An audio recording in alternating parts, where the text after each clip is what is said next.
Welcome back to the Triple C, that's the Constitutional Convention Committee, reporting live outside of Independence Hall here in Philadelphia. Inside is the top secret Constitutional Convention.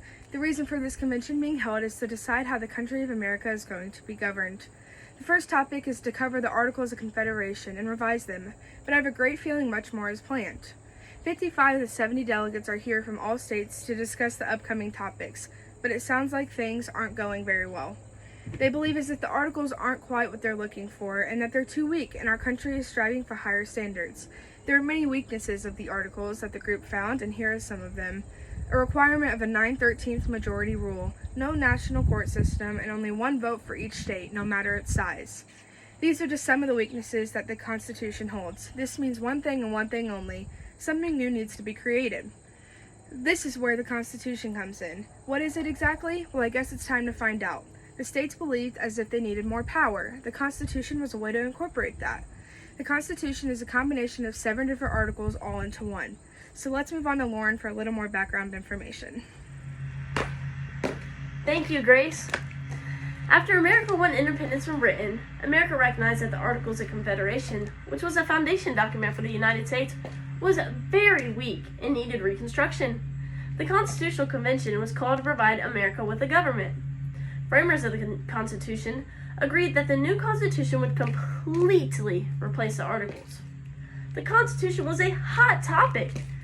Strong debates led to 2 distinct groups, the Feds versus the Anti-Feds. The Federalists were led by popular figures such as Alexander Hamilton and James Madison. The Federalists favored ratification and stressed the weaknesses of the Articles of Confederation. Supporters believed that only a strong central government can fix the difficulties the Republic faces. However, some believed that if the Constitution was ratified, Congress would gain too much power. These individuals identified themselves as anti-federalists. Anti-feds were led by figures such as Patrick Henry and John Hancock. They argued that no Bill of Rights was concerned with individual liberty. The Articles of Confederation granted the government no power to regulate domestic affairs. The government had no power to tax commerce.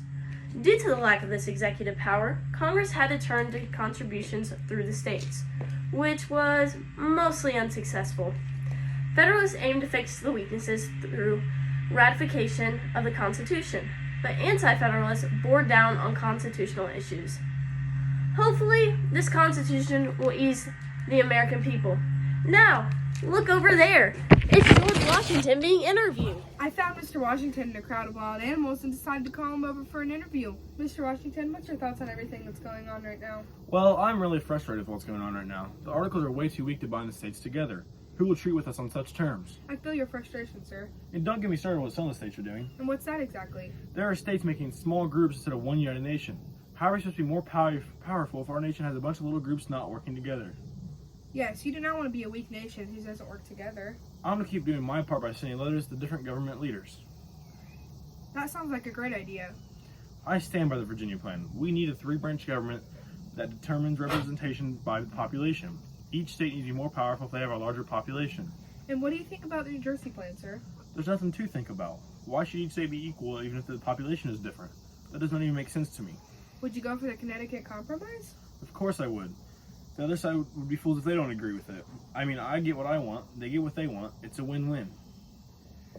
They get what they want with each state getting 2 senators, and I get what I want with having a different amount of representatives depending on population. That's a great idea. Well, thank you, Mr. Washington, for taking the time out of your busy schedule to talk with me about our uprising country. This is definitely an important time. So, Maya, if this is so important, why is it all a secret? So what time are you out of here? Oh, Now, we're all aware that the Constitutional Convention is being held in secret, but what we don't know is why. Considering the fact that we split from Britain because we didn't feel we had a say in what was happening, you'd think our founding fathers would let us take part in the creation of our own government. Instead, they hide behind these walls. Now, there's no real way to know why they're hiding, but some theorize it's because of the weakness of their Articles of Confederation and that they're ashamed, while others say it's because they don't want to share the power that they hold. If you ask me, it's because these parties don't want us knowing what they're vying for, so that way we can't criticize them. Just think about it. If we don't know whether these Federalists are going for the New Jersey plan or the Virginia plan, we can't be angry and switch sides. The New Jersey plan calls for equal representation of all states, but big state delegates say that swings the power towards the small states. The Virginia plan calls for representatives based on population, but the small states say that that's unfair, especially since big states want to include slaves in their numbers. Now, they've already pretty much fixed that issue with the 3/5 compromise. All delegates decided that 3 out of every 5 states will count as a person towards representative numbers, but knowing what each plan is isn't enough. These delegates won't tell us what's happening or what's going on, and that just seems sketchy to me. But enough of me ranting. We'll head over to Kirsten West with what's hot and what's not. Thank you, Maya. Here in the studio, we are catching up on what's hot and what's not in lifestyle and fashion. I'm Kirsten West, here to drop the hottest trends. What's in, you ask? Wigs! Not to be confused with the big wigs. Wait. That one's 70 years in the future. Sorry, I'm getting ahead of myself. Just towering powdered wigs for women and a simple powder for men. Wigs on men? Definitely not in anymore. Just use the powder. Women do not show your natural hair. That is DISGUSTING.